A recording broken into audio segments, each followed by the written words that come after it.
من الله العزيز الحكيم. ما خلقنا السماوات والأرض وما بينهما إلا بالحق وأجل مسمى، والذين كفروا عنا أنذروا معرضون.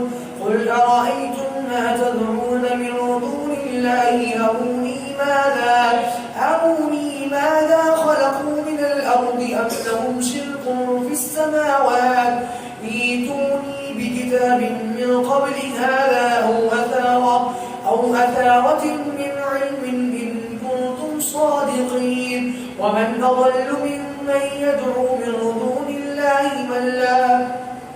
من لا يستجيب له إلى يوم القيامة وهم عن دعائهم غافلون.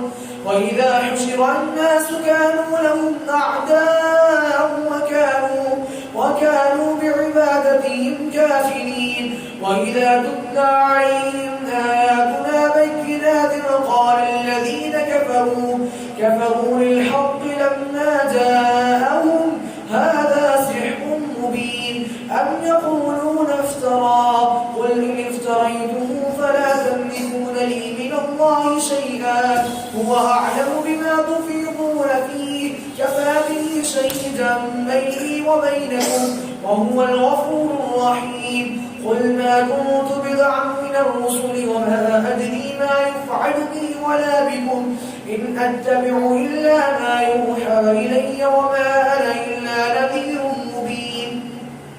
قل أرأيتم إن كان من عند الله وكفرتم به وشهد شاهد من بني